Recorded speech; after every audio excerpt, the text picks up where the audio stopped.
I visited my old university friend in rural Wales. I regret it. This took place in the UK, a few months ago now. It remains one of the most unnerving experiences I have ever faced in my 25 years of life. It happened recently, 3 months ago. Me and Edward had been friends since we met at university in Manchester. After we graduated in 2021, I moved back to London where I am originally from. Edward, however, had come from a small area. In early December last year, Edward invited me to this house that he was renting since March. I hadn't really contacted him much since we graduated. Aside from a few texts after we'd parted ways, we had slowly fallen apart like most university friends did. But since he was one of my best friends during those 4 years at university, I agreed to drive down to see him on New Year's Day. It was cold and windy when I pulled into his driveway. The first thing I noticed was that this house was actually in the middle of nowhere. Tarmac roads turned to gravel roads that I got lost on for at least an hour. That should have been a warning sign for what was to come. By the time I reached the house, it was already a bit past 5 and the sun was already setting. I literally couldn't see beyond a few meters, due to the pine trees that grew near the house. My phone also showed very spotty signal. I thought about turning back, which was weird. I loved forests, but this specific place really unsettled me. But that would be impolite. I knocked. When Edward answered the door, he looked different. Very different. He looked more tired, maybe even more stressed. His blonde hair was thinner, way thinner than the hair of a healthy man in his mid-20s. We greeted each other, and he told me to come inside. I did. Immediately, the house smelled off. Like something was rotting. The interior was messy. This was weird, since Edward at uni would always take care of himself. He'd keep his room spotless. Maybe he was depressed and stopped taking care of himself. I mean, I hadn't seen him for years. Who knows what had really happened in his life? So I asked. Edward laughed. He said he didn't have any time to clean thoroughly. Plus the house was 2 centuries old, so it was hard to deep clean it. We sat in the living room, which was dimly lit by an old brass floor lamp in the corner. A light bulb flickered occasionally, but neither of us really acknowledged it. Edward handed me a beer from a mini fridge tucked awkwardly beside the fireplace. The fire was on, but it didn't do much to cut the cold that crept through the wooden beams. The room was filled with drafts, like the house breathed. We talked for hours. About our uni days, our youthful energy, old friends, the professors we hated, the girl he almost dated in second year. It felt good, almost nostalgic. But the longer we talked, the more I noticed something was not right. This wasn't like Edward. He wouldn't stop glancing at the window. Not in an exactly paranoid way, just casually, like someone who was expecting a package. But there was nothing out there.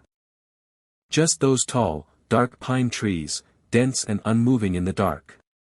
At one point, I asked him what it was like living out here. He paused. Quiet, he said, then added, good for thinking. The silence that followed made me uneasy. I hadn't heard a single bird since arriving. No wind, no branches tapping the glass. Just the occasional groan of the house. Probably just old wood creaking. The soundproofing was really good. I glanced at the time. Nearly 10 p.m. I walked toward the window, pulling aside the curtain slightly. My breath caught. The forest outside was now almost completely whited out, snow was falling so hard I could barely see the first few trees. It hadn't been snowing when I arrived. Oh Jesus, I said. That came out of nowhere. Edward didn't even turn around when he did that. He just looked past me, into the white forest. Yeah. It does that up here. I stood there, watching the snow spiral away in strange patterns, almost like it was falling sideways. There was no noise, no cars, no light anywhere. Completely rural. I stepped back and rubbed the back of my neck. I was meant to drive back tonight, I said, got a premiere and booked about an hour down the road. Edward turned around, finally. Stay here, he said. It's not safe to drive down the mountain in this. I hadn't even asked yet. A bit quick, no mate? I asked. Edward didn't answer. He just insisted. I just thought he really missed me, but I should have picked up on the way that he seemed almost eager. I jolted awake, heart pounding, but it wasn't the pounding of a hangover. Something was wrong. My eyes snapped open, and for a moment, I had no idea where I was. The room was still, and the silence was thick, too thick. I reached for my phone, the only thing that could ground me right now. It was 3:45 a.m. A soft creak, then another. The floorboards downstairs, someone was moving that I froze. It wasn't the wind. The house had been dead quiet earlier, and it should still be. My pulse quickened. Was Edward okay? Then, my phone buzzed. I unlocked it, and saw a voice note from Edward. I hit play without thinking. Hey. Just gone out bathroom, be right back. His voice was rough, strained, like he was whispering from deep within his throat. It didn't sound right. The words were slurred, like he was struggling to speak. And there was something else, something, off, in the background. A soft, almost imperceptible noise, like a distant hum. A drone. I stared at the phone screen, my heart sinking. That wasn't the Edward the first knew. His voice, that wasn't him. I sat up, my body still shaky from the alcohol. The air in the room felt wrong, stale, almost oppressive. Without thinking, I swung my legs off the bed and stood, swaying as I made my way to the door. My hand hovered over the doorknob, but then it hit me. The door was locked. I tried to twist the handle. Nothing. I looked around, and my mind raced. Was I locked in here? Was he trying to keep me in? Or was I just too drunk to remember that I hadn't locked it myself? The noise downstairs persisted, shuffling footsteps, muffled voices. My breath quickened. I couldn't shake the feeling that I wasn't alone in the house. Not just Edward. Something else. I pressed my ear to the door. The silence was thick again, but then, a sharp thunk. The unmistakable sound of something heavy falling. And then, soft, rhythmic tapping. I backed away from the door, my heart slamming against my ribs. It wasn't the sound of a normal person moving around. There was something unnatural about it. A shift in weight that didn't make sense. I pulled my phone out again, thinking about calling someone, but there was no signal. Not a single bar. I shook my head, trying to focus. I had to get out. I had to see what was going on. I backed up against the wall, pressing my hands to my temples as if trying to push the panic away. My mind was clouded from the alcohol, but I knew something was wrong. That noise downstairs was growing louder, closer. The soft tapping, like someone, or something, was pacing. I couldn't stay locked in here. Whatever was going on, I had to see it for myself. Slowly, I crept to the window, hoping for a glimpse of something that would make sense, but all I could see was the thick white blur of the snowstorm still raging outside. It was as if the world beyond the walls had disappeared. I turned back to the door, and my stomach churned. The lock on the door. It wasn't just a deadbolt. There was something else. Something that made my breath catch in my throat. A thin, almost invisible thread of metal crisscrossed the lock. It was like a trap. I grabbed the door handle again, twisting harder this time, yanking at it with everything I had. But the lock stayed firm, the thread pulling tight like it was made to stop me from leaving. I swore under my breath, my mind racing for options. The sound downstairs stopped. The silence was unbearable. Then, I heard the door at the bottom of the stairs creak open. A faint shuffle of boots against the wooden floor. I held my breath. Edward? I called out, my voice cracking, not recognizing it even as I spoke. No answer. I swallowed hard, the weight of the moment pressing on me. I didn't know if I was imagining things or if something in the house really had changed, but I knew I wasn't alone. I moved back to the window, looking down at the ground outside. The snowstorm made the world feel like it had been frozen in time, but there was something else that stood out to me: footprints. Fresh ones, cutting through the snow, leading towards the forest.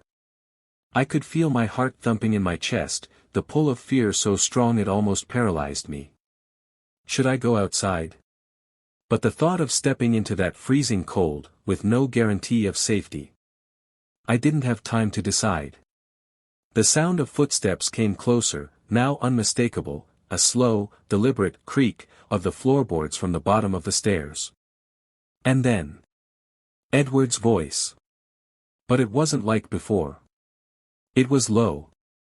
Gravelly. Almost like someone was choking on the words. "Don't come down," he whispered, voice so hoarse it barely registered. "Stay in the room." I froze, my hand still gripping the window frame, my skin ice cold. "Why?" I called out, my voice betraying the panic I was trying to hold back. The reply came in a rasp. "Just don't open the door, please." The sound of feet faded away but not back towards the staircase. But another sound, a weight being dragged, came. I just stood there, my pulse hammering in my ears, torn between trusting Edward, or something else. Something unsettling I couldn't put into words. But the one thing I knew, it was no longer just about the storm or the house. It was about Edward. And whatever he was trying to hide. I hadn't even noticed the window before, but now I did. The huge window was weirdly boarded up. I walked up to it, the bile in my stomach rising, and yanked on the boards. They didn't budge. I tried to peek through the boards instead. Anything. There was a narrow gap after all, so I peered through it. At first, all I saw was the forest. Then, my heart nearly stopped when I saw him. Edward. He was dragging something huge and oddly smooth object through the snow, barely visible under the glow of the moon. His movements were jerky, unnaturally slow, like he was forcing the weight of whatever it was. The figure he was pulling was too big. Too heavy.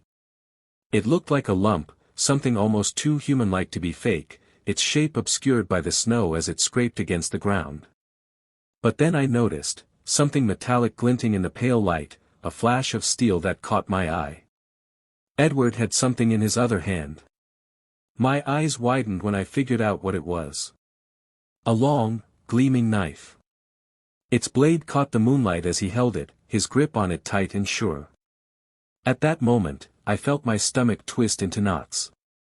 This wasn't right. This wasn't Edward.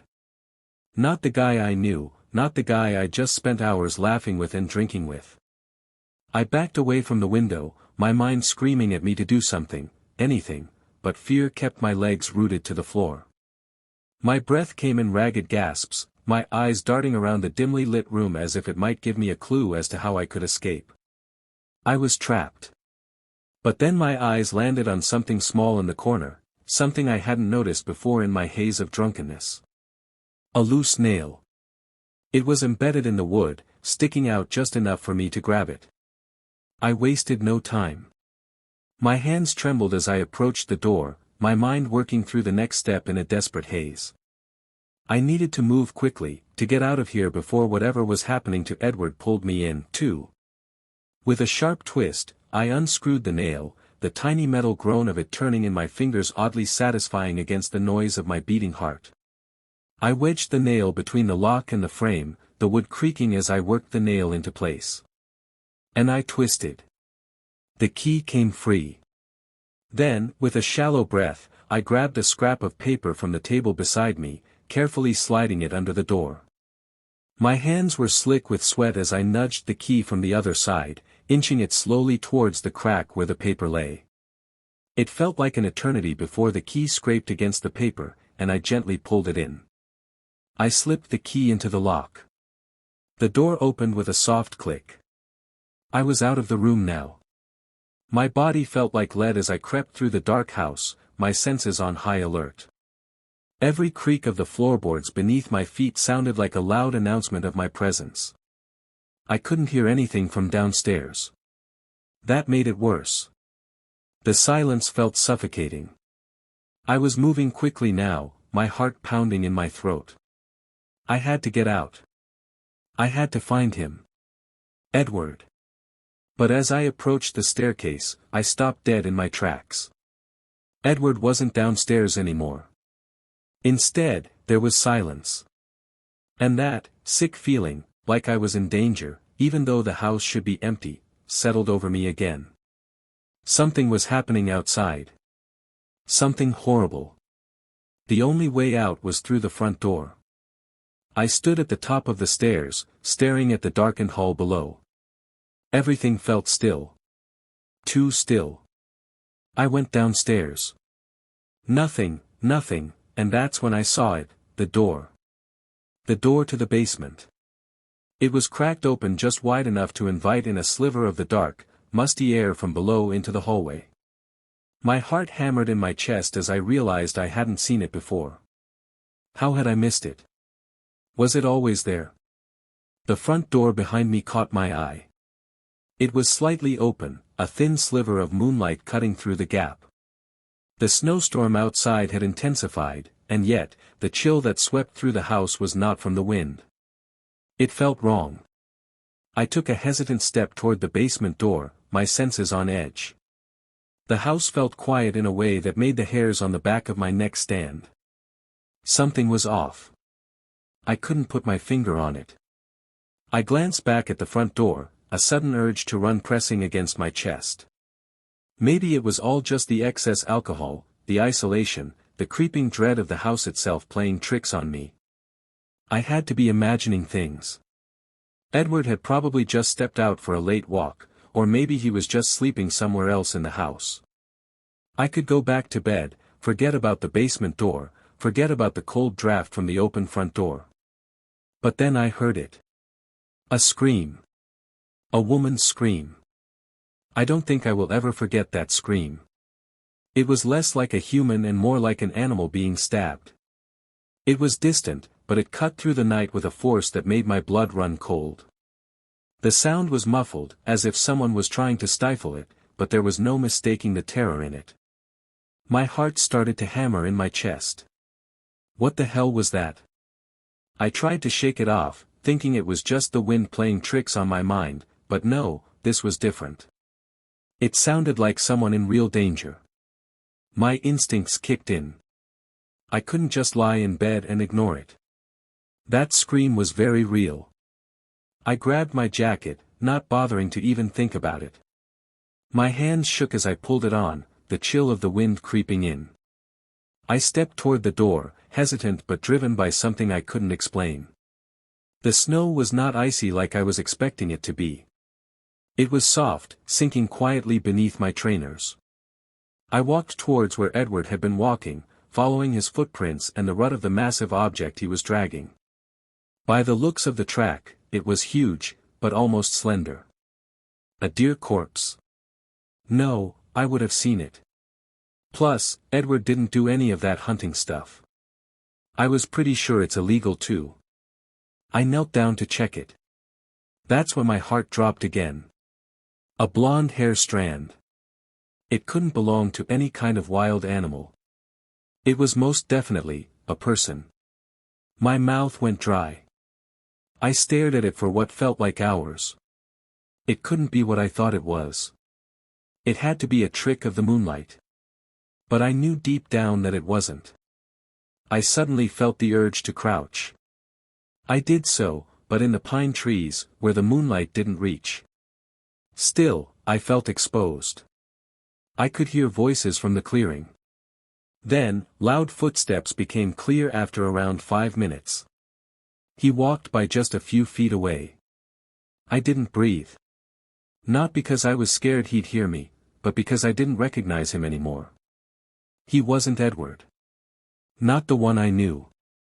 His expression was blank, but focused, like a man on a mission. Once he passed by me, I sprinted for a few minutes, then walked back down the gravel trail I had driven up from. I followed that trail in the darkness with my phone torch, checking over my shoulder. But no one had followed me. Yet I couldn't shake the feeling that something still was trailing me. At one point, I had to fully stop after I heard something way behind me. I reached a police station after 30 minutes, in the town of Porthmadog. It must have been around 4:30. I rang the buzzer on the front door, and it took me around 10 minutes before someone finally answered the door, in a very sleepy Welsh accent. I told her everything that had happened. She wasn't sleepy by the time I was asked to come inside. They offered me tea. I couldn't hold the cup without shaking. The clock above the front desk ticked louder than anything else in the room. Every few minutes, an officer would pass me by, not making eye contact. I think they already knew.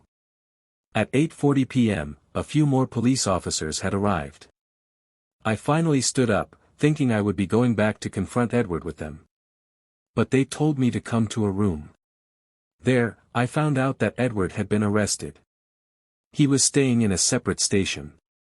My car was safe, except for a few scratches.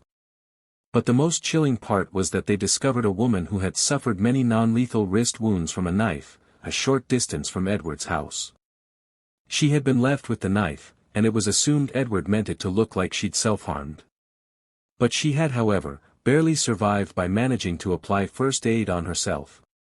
I couldn't believe it. My friend Edward was an attempted murderer.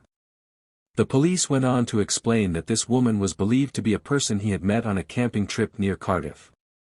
From their internet history, it seemed she had rejected his advances multiple times. Edward had reportedly taken something from her by mistake when they last met in person, and that was she'd come for Edward to give it back. She'd arrived at Edward's house close to 2 a.m., where she had been captured by him and dragged into the house, and subdued. That was what must have woken me up, despite how drunk I was. But I couldn't hear them. The fact that I could have been next was too much. I just straight up asked them then and there, if I could go. They kept me for a few more hours, and then they released me. I saw my car in front of the station. The speed at which I drove back to London should have put me right back in the police station. 10 days ago, Edward texted me. Said he was getting charged with attempted murder. I blocked the number without replying. I think part of me wanted to scream at him, but the bigger part just wanted to never hear his voice again. I keep wondering what would have happened if I hadn't woken up. If I hadn't looked out that window. But then I try not to think about it at all. I just want to forget about what happened, and who did it. I've even gotten interview offers from news stations, but I've declined. I don't want to talk about it. Maybe I will in the future. But for now, I'm still trying to process what happened. What do you think? Tell us in the comments. Like the video and hit the subscribe button for more Reddit stories.